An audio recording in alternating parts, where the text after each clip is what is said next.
A imensa maioria das medidas de segurança de prevenção ao coronavírus envolve o chamado isolamento social. Isso muda a rotina das pessoas e está mudando também a rotina das empresas. Por exemplo, quem pode trabalhar em casa, no home office, lá só pela internet, muitas empresas já estão dizendo, olha, trabalha em casa, você me entrega aqui os resultados, a gente vai controlando. Isso já está acontecendo.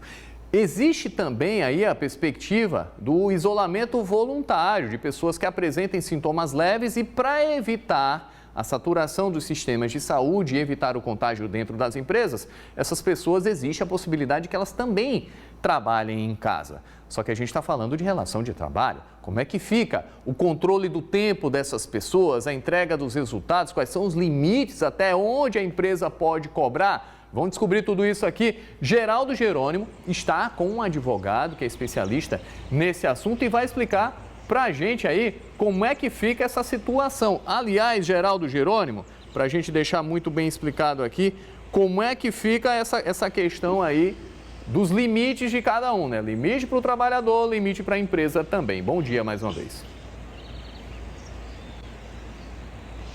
Bom dia mais uma vez, Murilo, para você e para todo mundo que está acompanhando o Bom Dia RN.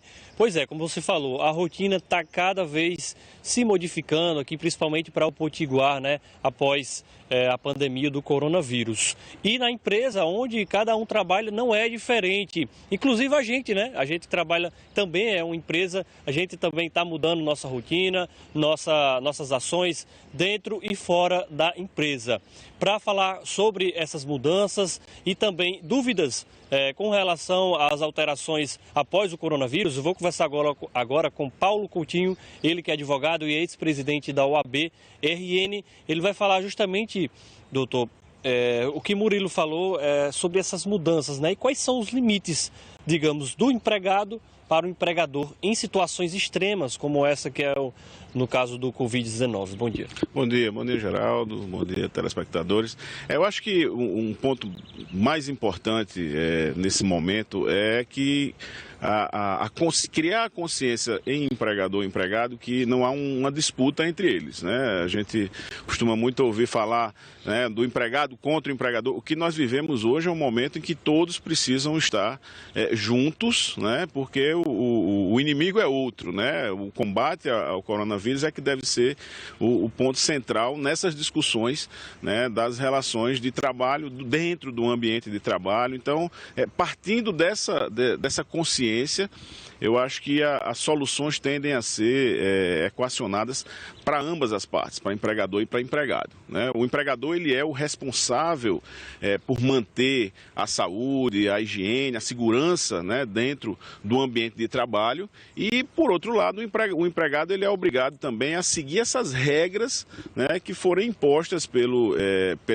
não só pela condição dessa pandemia, mas as regras de acordo com o tipo de prestação de serviço, o tipo de empresa que ele está, as regras impostas pelo empregador. Então, o empregador ele é obrigado a fornecer equipamentos de proteção, mas é obrigado também a exigir dos empregados, né, que eles utilizem isso, porque se trata da proteção de todos, né? Então, é sempre bom lembrar que o empregado também tem direitos e obrigações. E obrigações, né? Assim, as obrigações são de parte a parte.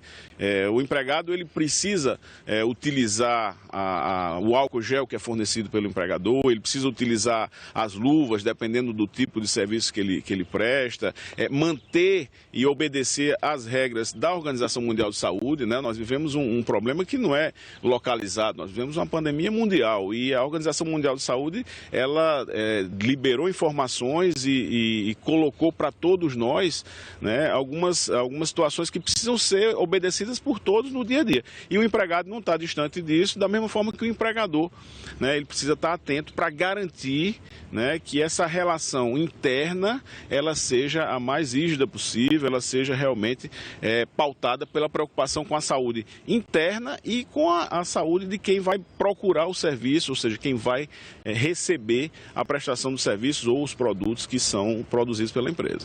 Como é que fica a questão da suspensão parcial ou total das atividades na empresa? No caso, férias coletivas. Isso na lei O que é que a lei diz com relação a isso, nesses casos extremos, né, do coronavírus?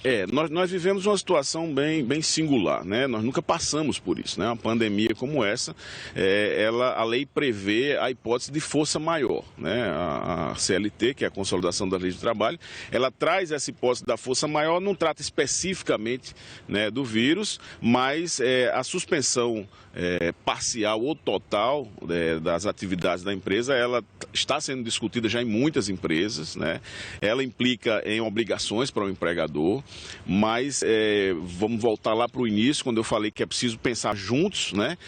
Nem empregado, nem empregador, obviamente, querem o fim da empresa, né? Então, a suspensão parcial ou total das atividades, ela precisa ser discutida, né? Há uma proposta do governo, eu acho que essa é uma informação importante, que deve ser divulgada hoje ainda, de o governo bancar, né, o pagamento dos salários nesse período de suspensão parcial ou total das atividades.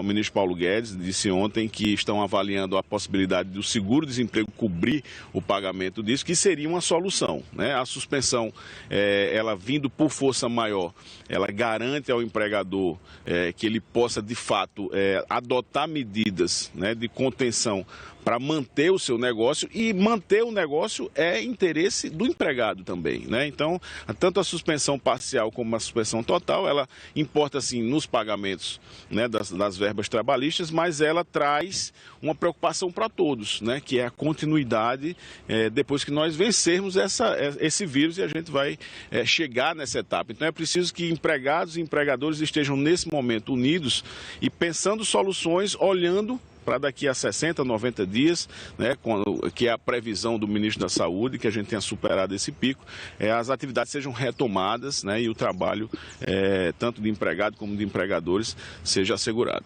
O Murilo, no estúdio, tem uma pergunta para fazer, doutor. Vamos ver.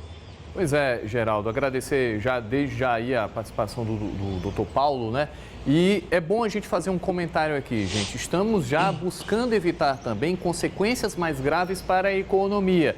Então, na medida do possível e daquilo que é seguro para a saúde pública, as coisas precisam continuar, inclusive o trabalho das empresas. E aí onde chega a minha pergunta aqui, Geraldo, para o doutor Paulo, né? A gente vai ter, a partir de agora, já estamos vivendo, é uma situação nova, e a gente vai precisar aí ver como é que fica a relação de confiança entre empregador e empregado. Por exemplo, quem vai trabalhar em casa, como é que fica o controle do horário dessa pessoa? O controle da entrega de resultados? Porque a pessoa não vai estar na empresa batendo ponto, sendo monitorado lá pelo gerente, pelo diretor dele.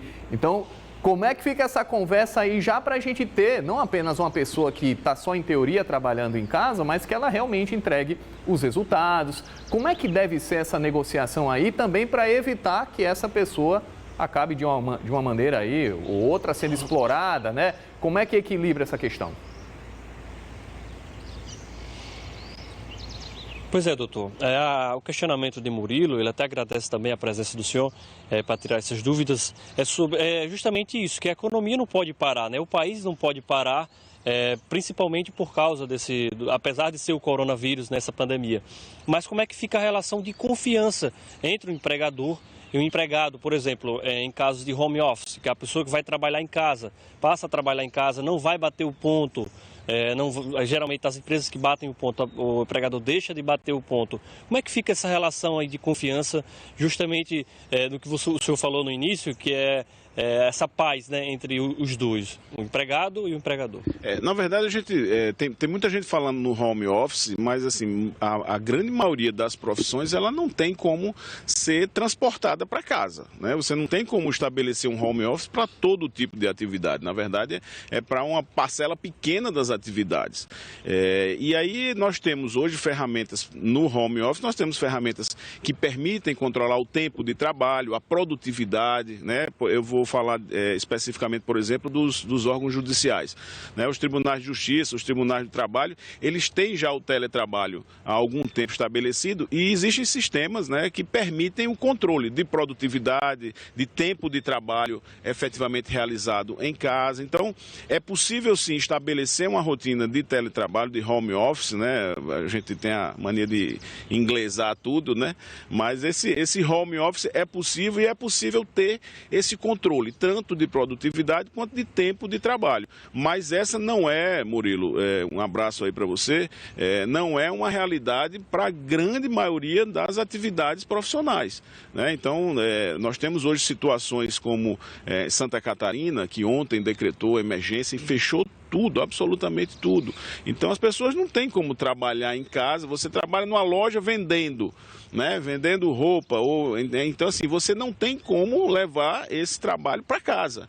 Então essa é uma realidade que ela é para poucas atividades, né? Ainda no Brasil, para poucas atividades, mas ela tem ferramentas assim que permitem esse controle, permitem superar essa desconfiança, né? Que seria o teletrabalho como uma desculpa, e eu acompanhei o início aí, o destaque de Murilo, da suspensão de atividades escolares e eventualmente da suspensão de atividades de trabalho também, chamando a atenção que isso não são férias, né? Para você ficar em isolamento, né? Então a mesma coisa se diz para o home office. É preciso que as pessoas que estejam nesse sistema, que entrem nesse sistema, tenham a consciência que estão saindo do seu local de trabalho para passar por um isolamento necessário nesse momento, né, de combate realmente ao coronavírus. Então, esse controle é permitido, é possível ser feito, e as empresas que têm trabalhado, elas têm essas ferramentas para poder superar essa questão da desconfiança, se eles realmente vão estar trabalhando ou não,